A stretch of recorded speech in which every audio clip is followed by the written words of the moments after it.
Greetings, dear ones. Greetings from home. We join you with such a joy this day. We have some changes in the way we're going to be presenting, but let us speak a little bit about you, because so much is taking place on your planet. So many things are happening that sometimes it's very difficult to make sense of what you are experiencing. Now, what we're going to tell you to do is to step back, take a larger look. And you can program yourself. You can develop new habits, as was recently spoken. Those new habits simply take 21 days to generally work their way into your bodysuit and to be a normal reaction after that. And what can you do during that time? Well, there's a lot you can do. The first thing you can do is when you catch yourself in a negative thought or in a negative thought pattern, to consciously change it. It's your natural reaction at this point in life to look at people and see people and watch for people that are like you. It's one of your basic bodysuit biases, is to understand and to trust people that actually look like you in some ways. But what if you were able to find the ways that you are alike instead of the ways you are different? That is a habit that can be developed. And it's a perfect time to start working with that energy.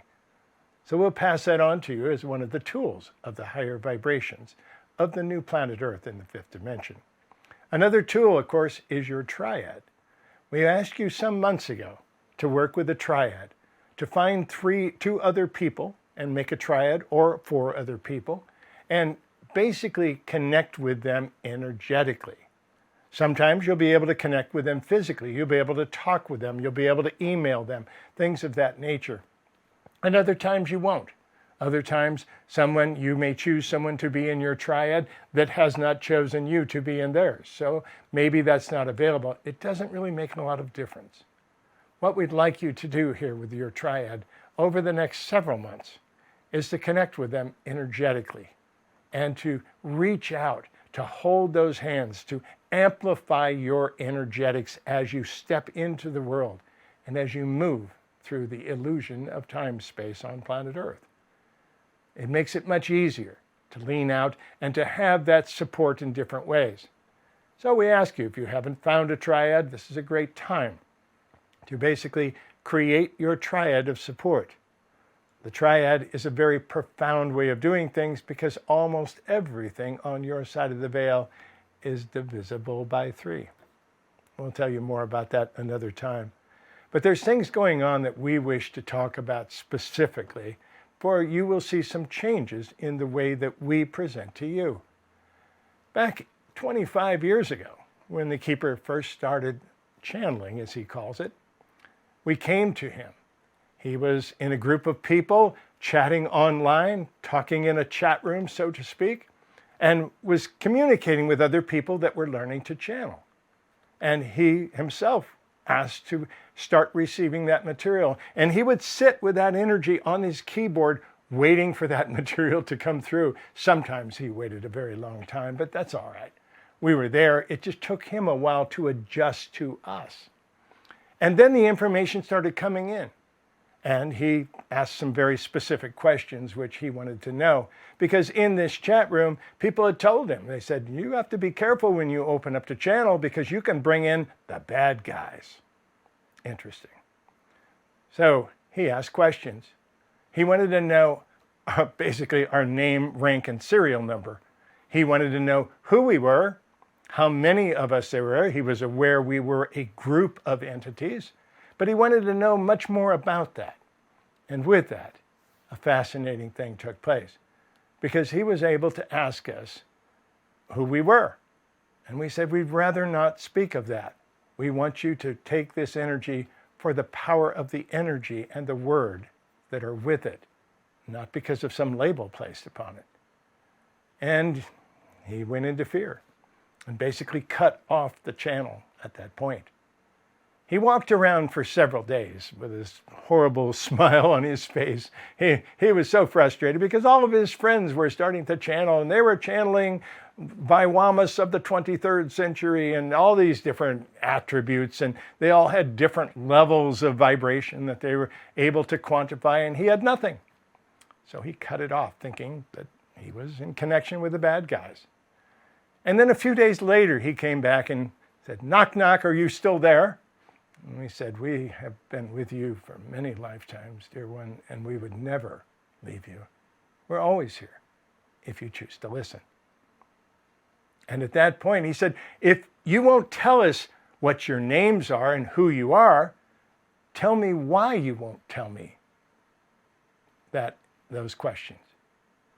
And we came back with a simple phrase to simply say that we want you to take this information for the love content of the information and not because of labels that are placed upon it. And we know that is difficult because people love the labels. They love the connections. They love knowing where things are specifically.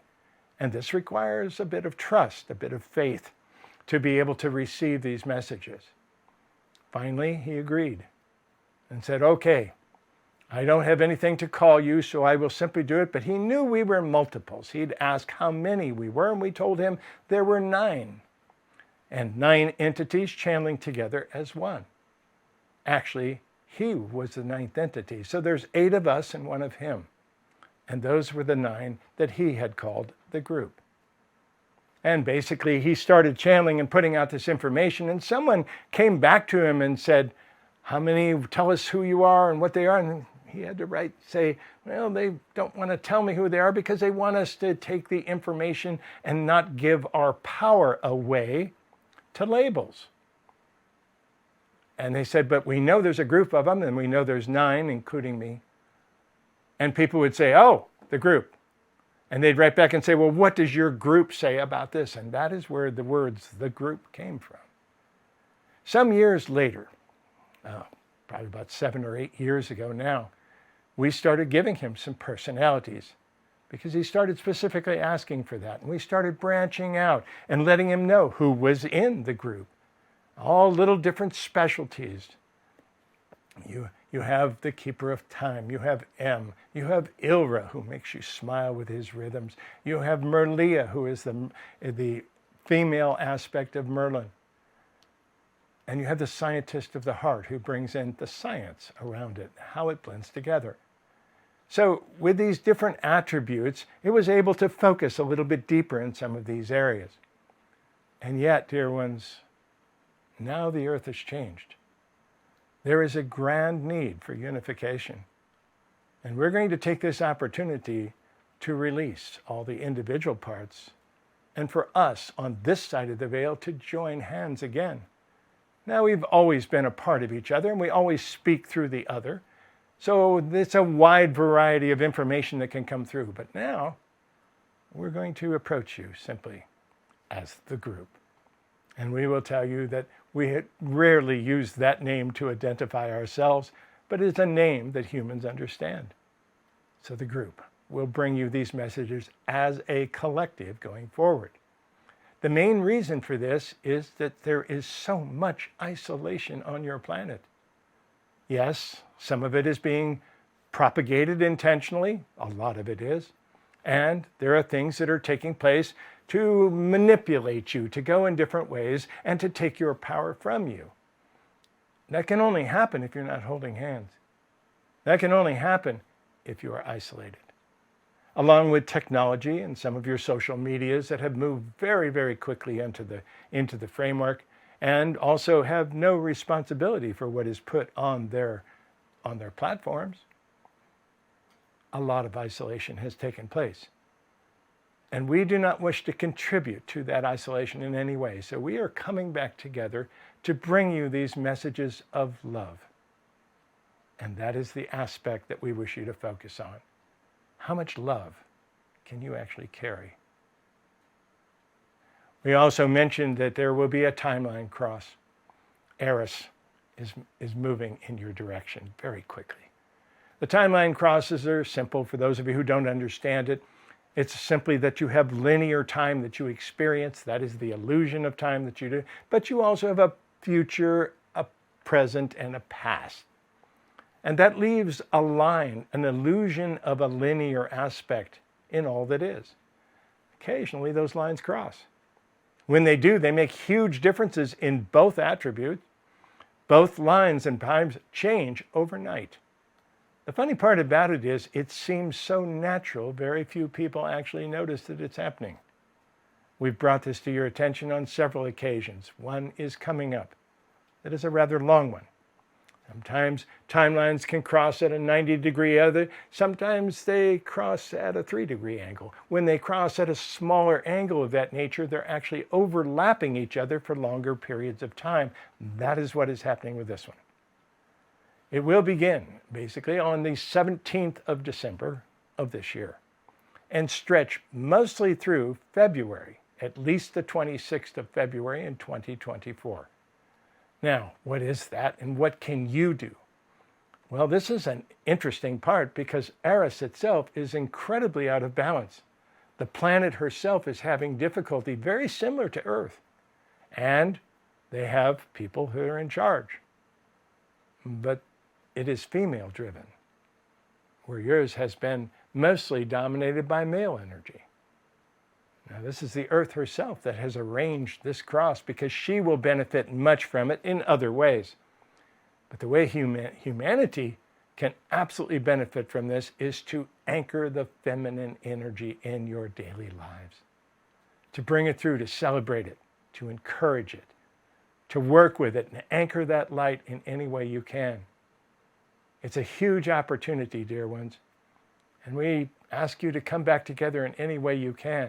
Does it mean when you're holding hands in the light that everyone must agree, or everyone must have the same politics, or everyone has to have the same understanding of truth? No. Find the ways you are alike rather than focusing on the ways you are separate, and you will change this world very quickly. You're at a tilting point, and yes, it can go both directions, and yes, we tell you that 2024 may be a little difficult. How does it work after that? Well, we'll have to wait and see. There's a lot up in the air. We cannot predict further than that because it's up to you. It's not up to us. We are observers watching the overview and trying to share with you a little bit of what is coming and how you can anchor that energy. We do not ask you to give your power to us, please. We want you to hold your power and use it yourself. There are many belief systems on planet Earth. The challenge we mentioned with belief systems are simply that it's a system. If you believe one aspect of it, then you are required to believe other aspects that sometimes take you beyond the understanding that you naturally have. So keep in mind, we call belief systems BS. And we are not trying to create a new belief system for you to follow. What we are here to do is to help you awaken from the dream, understand that you are the greatest angels that have ever lived, and to take and hold your power individually and also as a collective. These are great times on planet Earth, dear ones. Your space has been reserved to be here at exactly this moment. Celebrate it. Enjoy the journey. Will there be fear? Of course there will. You're on a planet that was based in duality for a long time. Of course there will, but keep in mind, fear is only the lack of love. Work with that, and you'll change not only your life, but you'll change the world. That's why you're here. Enjoy the journey, dear ones, and understand that we ask you only 3 things: to treat each other with the greatest respect, nurture one another at every opportunity, and play well together. We are the group. Aspavo, dear ones. Aspavo.